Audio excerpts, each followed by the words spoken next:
Hello, Hannah Nation. Welcome back to the channel. We are back with another 21 Pilots video. Are you surprised? No. Are you back? Yes. So you obviously like them. Or you don't. That's fine. Today, we will be reviewing 21 Pilots, Scaled and Icy, 1 year later. This album came out about a year ago. About 2 weeks ago it was a year, but close enough. I was conveniently busy because I wanted to do this because obviously I didn't make music content when this album dropped, but now I do. But I also feel like this album has grown on me so much over time that it's important that somebody talks about it a year later, because I have a feeling most people had a general consensus that this was a bad album, but I'm here today to discuss what's actually going on with this album and its greatness and why I love it to this day. So 21 Pilots drops this album, Scaled and Icy. It's colorful. They first released Shy Away, the first single, which I loved, I adored. I believe everybody adored Shy Away. It was a pop song. It was really nice. The lyrics are really cute. Talks about his younger brother. Everybody loves Shy Away. Then Choker gets dropped. And I think Choker as a single was one of the most stupidest things that they could have done with this album run. I love Choker. My grad cap had lyrics from Choker. This is not Choker hate, but I will say Choker is not a single, and that's okay. That's totally okay. Singles are not everybody's favorites in the fandom, and that's fine, but like singles have to appeal to a wide audience like the radio and get the music out to more people, and Choker was not that. I personally think the single should have been The Outside, but it's fine. The Outside, I believe, is a single now that they released. I know it plays on the radio, so it's whatever. And then I don't know if this came before or after Choker, but I believe Saturday was also a single as well. And if you know anything about Saturday, it is one of the most hated 21 Pilots songs of all time. I remember there was TikToks going around where people were making fun of it and they're like, I cannot believe I used to love this band and now they're making music like this. I'm a Saturday protector. I think Saturday is one of the biggest bops they've ever released. At first I did not like it, but that has changed. I love Saturday. I think it's a great single and I think it was very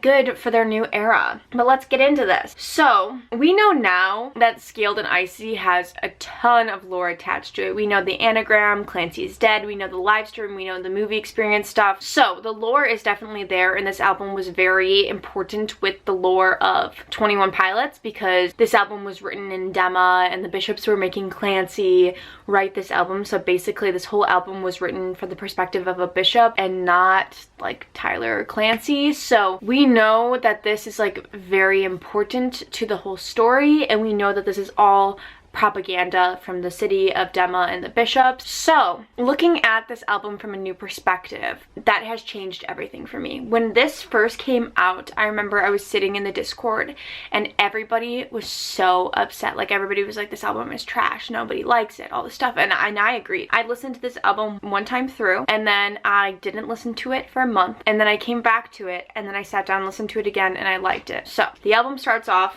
with Good Day. I hated Good Day at first. Good Day I thought was such an annoying song that had really just like the weakest opener for a 21 Pilots album, because I mean the past two albums we had Heavy Dirty Soul, come on, and we have an Ode to Sleep from Vessel, like come on, and then with Trench we have Jumpsuit, which is one of my favorite songs of all time.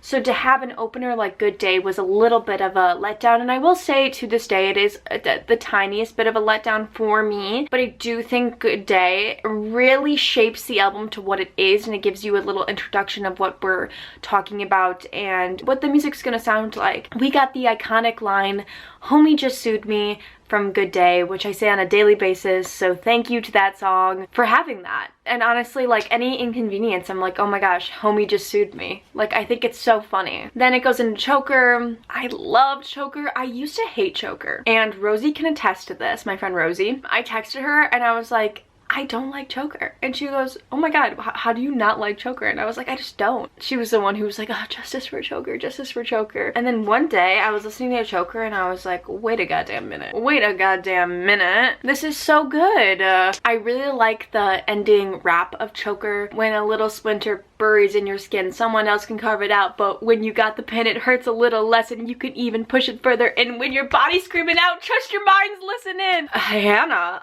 That is just like very reminiscent of earlier 21 Pilots music, and I love that it's in there. I literally, my grad cap is that quote, "You get taller, bolder, stronger, and the rear view only blinds you." So I love Choker. I love how it's the second song of the album. I thought that placement was really nice with Choker. Love it, 10 out of 10. Moving on, I already talked about Shy Away. We love Shy Away on this channel. I'm a Shy Away defender. I don't think anybody dislikes Shy Away, so I don't think this is an issue, but we just love it. Okay, next is The Outside, which when I first listened to Scaled and Icy, The Outside was my favorite song, and now it's one of my least favorite songs on the album, which is really interesting. The reason I liked The Outside was it reminded me of Trench, which now I don't understand why I thought that, but like it's fine. I think what ruined The Outside for me was seeing it live, because there are some songs when you'll hear them, like Message Man. You'll hear it and you're like, oh, this is a really good song, and then you see it live and then you're like, holy cow, like this is a really good song. It was the opposite for The Outside with me. I was like, this is an amazing song, and then I saw it live and I was like, not it. So I don't know, I just think it's like the pacing of the song just isn't good for live music or something like that. I don't know, I just didn't like it. A lot of people will probably disagree with me. I feel like also with the music video release, it kind of ruined it for me, because like, especially because I was like with my friends and we were watching the music video over and over and over again to try to like get lore out of it.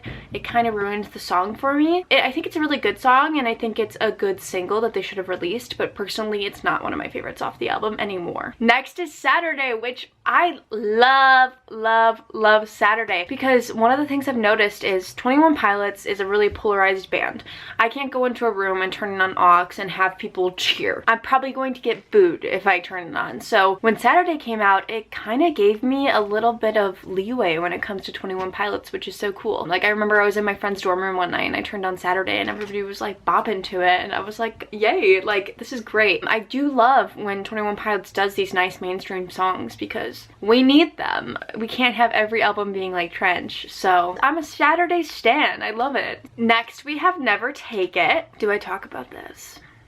I'm gonna talk about it. Never Take It, I hated when I first heard it, and I hated it because I thought it sounded like a Fits in the Tantrum song. I still stand by that. I think it sounds nice, but Never Take It has gotten some heat. Some people think that it's an anti-vax anthem. It's not. The lyrics are a little sus. Never Take It is going to the bottom of my list, and I hope to never hear it live again. That's all. If you want to look more into that yourself, you can, but that's all I'll say. Moving on. Mulberry Street. I didn't like Mulberry Street at first. You heard it here first. I didn't like it, and then it was like one of those songs just like Choker. I was just listening to it one day and it just like touched my soul. But I will say, Mulberry Street did not get the justice it deserved on Takeover Tour. It was a B-stage song, and I hate B-stage. I don't like slowed down music. Like, I want to hear the beat for what it is. I get it. People like broken down stuff, but no.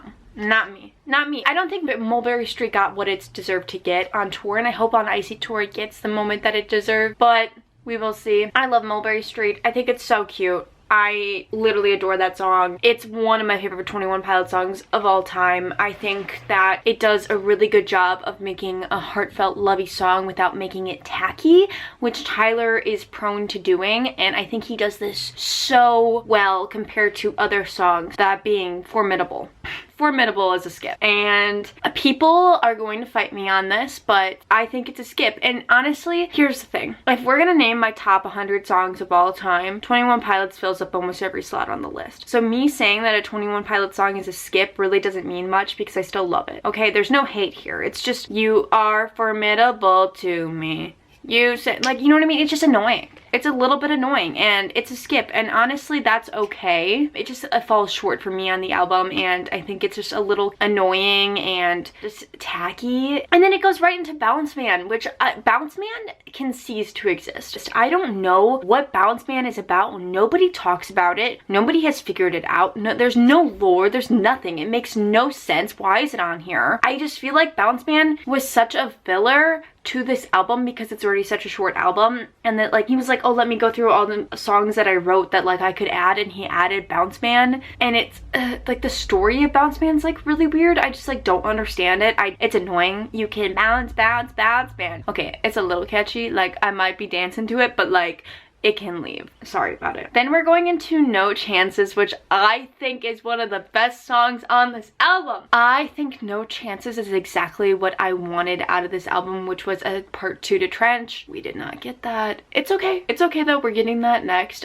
But the We Come For You, it hits in my soul. It's dramatic. I love it. No Chances was the best song. It was dramatic. It was everything I wanted. I'm getting chills thinking about it. I just love No Chances. I just love it. There's not much to say. It's everything I've wanted out of this album and more. So, and then going into Redecorate, which is the best 21 Pilots written song of all time. And it's the first time that Tyler didn't write from his perspective. He wrote somebody else's, which is really interesting at the same time, considering he did it so well. It basically talks about, how do I talk about this on YouTube? It basically, Redecorate talks about thinking about how you want to kind of leave this planet and how you think about like redecorating your room so people don't have to clean up your stuff when you're gone, and how your items and your stuff hold so much weight in that situation, and how you don't want to have the people that you're leaving behind clean it up for you. And hello, like it's just such a deep topic, and he did it so dang well. And I know there was a lot of people in the community who just latched onto that song and really were like, thank you so much. This like really expressed exactly what I was thinking in my head, and it really gave them a voice. And I think that's so important. I think that's what 21 Pilots does best, is gives people a voice, especially in the mental health community. I think Tyler did such a great job of finding a topic that nobody has ever talked about and making it into a song, which I find so cool. And we saw this on the previous album with Neon Gravestones, and I think it was just done so well. I will say Redecorate musically, I think falls a little short. I know some people will disagree with me on this, but originally I did not like the song because of that, and then I grew to love it probably because of the lyrical meaning. But I do think for a closer though, I can't really judge, because closers on most albums aren't sound-wise the best. We saw this on Harry Styles' album that just came out. We see this on Trench. We see this on like a lot of albums, that the final song of an album just isn't sonically 100% there, because it's closing out the album. It doesn't have to be. It doesn't have to be this big moment like Goner on Blurry Face. So I like it. I'm not judging. I think Redecorate is amazing. But that is basically all of Scaled and Icy. I really want to do a video when I sit down and talk about Trench, because to this day, Trench has a chokehold on me that I need to explain out loud, because I think it is one of the best albums of all time. And if you guys want to hear about that, I'll do it. That's it for this video, Hannah Nation. I hope you guys have a wonderful day. Bye.